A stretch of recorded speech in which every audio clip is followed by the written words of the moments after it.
Hi, I'm Skip Nipper. Welcome to my podcast where I tell you about Nashville's great baseball history and traditions. Shot to right, a one-hop liner. Certainly about its past, especially about Tom Wilson Park, Herschel Greer Stadium, Sulphur Dell, but also a little bit about its present and future, too. Yes, he can. It makes the waist-high catch. And I introduce you to players, coaches, and other fans and their love for everything baseball. The high fly ball down the right field corner, going way back, hits a lead-off home run.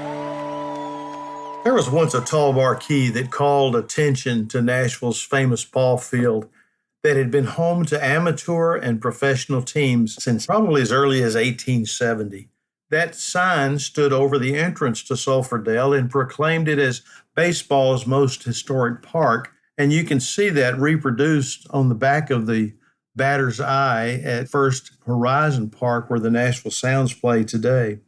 Nashville's professional teams, the Americans, the Blues, the Tigers, the Seraphs, and, of course, the Vols, were joined by the Negro League Elite Giants and a multitude of local amateur teams which claimed the Dell as their home field.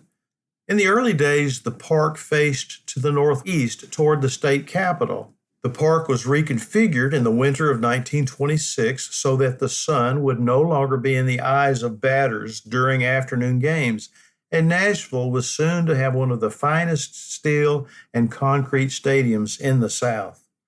Although the old ballpark had seen its share of historic moments from seasons past, in 1927 the new stadium would soon add new chapters to its history to include new crowds, full crowds, exciting teams, outstanding players, and gigantic home runs. And located just north of the city center, Sulphur Dell was situated in an area that was below the street level. It had an unusual contour and prone to flooding as the banks of the nearby Cumberland River often overflowed during spring rains.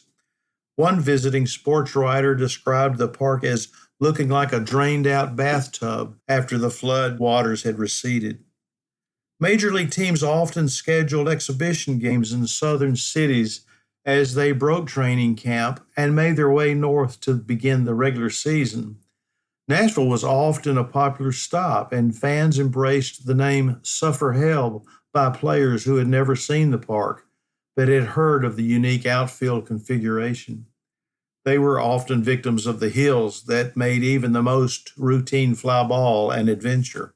Babe Ruth, always a fixture in right field for the New York Yankees, reportedly refused to play the dump, as they referred to it, and once moved to left field for an exhibition game in Nashville, saying, "I won't play on anything a cow won't graze on." A player standing at the base of the fence in right field, well, his feet were 22 and a half feet above the playing surface.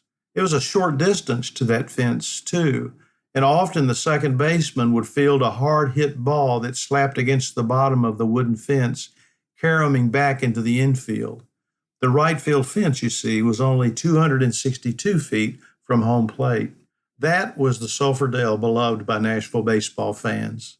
The capacity of the ballpark was around 8,000 after 1927, and as baseball boomed, fans faithfully showed their loyalty by filling the parking lot and the streets with their cars, and either traveled by trolley or bus or walked the short distance from the city center or from surrounding residential areas nearby. And as Nashville became a baseball town, folks had an insatiable thirst for cheering on their hometown team.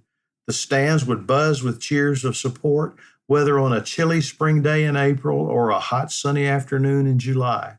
And amateur teams playing at Sulphur Dell experienced rabid fan support too, as baseball became king in the city.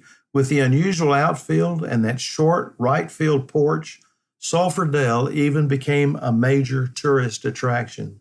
When lights were added in the early 1930s, folks could spend an evening at the ballpark since they did not have to leave work early. And since television was not yet on the horizon, they could turn their attention to the national pastime under lights that their grandfathers and fathers had enjoyed only in the daytime.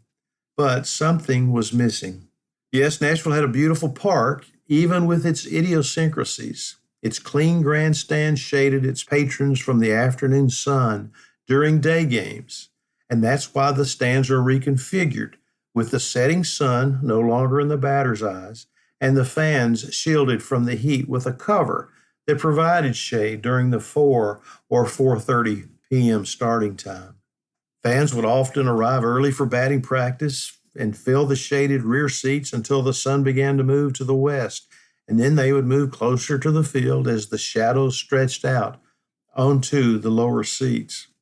Now, baseball was supported by the black community, but they were limited to a segregated section of the park where they would watch the game. It was an unusual place to have to sit.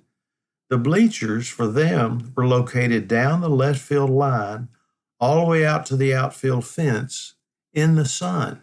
They could not sit in the stands with white people. They had to go to the Negro bleachers.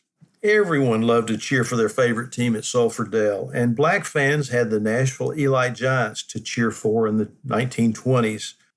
And the team played at Sulphur Dell until Nashville Elite Giants owner, Tom Wilson, built his own ballpark in another part of town.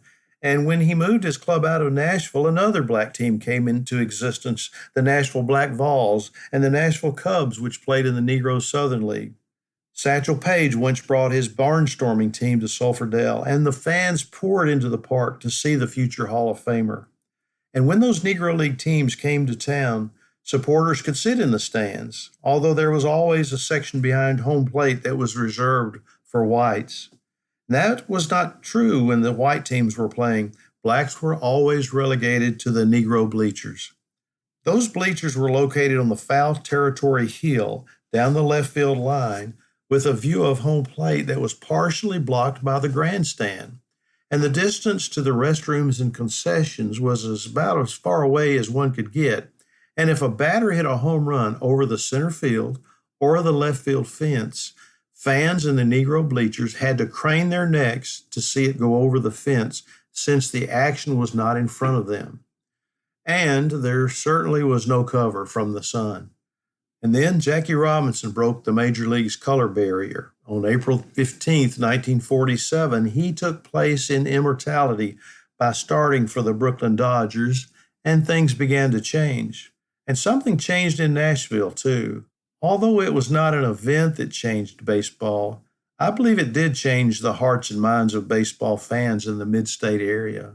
On April the 5th, 1953, the Brooklyn Dodgers came to play the Milwaukee Braves in an exhibition game, and one of the Brooklyn players was Nashville's very own Jim Jr. Gillum, tutored at Sulphur Dell by Willie White. White was the longtime equipment manager for the Nashville Vols and controlled who had use of the ballpark when the Vols were not using it. And White helped to develop Gillum at a young age, and no doubt had a profound impact on the young player. Along with white fans, the black community came out in droves to support their hero that day, and they filled the bleachers reserved for them. And the Nashville team owners allowed them to sit on the outfield hills, creating their own bleachers in the sun. Although there's no way to know the percentages of whites or blacks in attendance, the total crowd was announced as 11,933, one of the largest crowds to view a game at Sulphur Dell. And Gillum had to have been pleased with his performance in his hometown, and Willie White must have been pleased too. And in the mid-1950s, crowds began to dwindle as their attention turned to television and air conditioning, and perhaps the demise of the Southern Association in 1961 could be attributed to feelings about black ball players still not being able to play, even though integration of baseball leagues across the country was ongoing. Major league clubs were no longer going to support segregated leagues. Southern attitudes had been slow to change, but the legacy of Sulphur Dell is not its odd shape, its high outfield hills, or its fine stadium seating. Its legacy is through the dark shadows of segregation. Baseball provided a way for people to enjoy the game that so many loved, where everyone could cheer for a hero, no matter his skin color. And when they tore the stadium down and the park was gone, everyone was in the sun.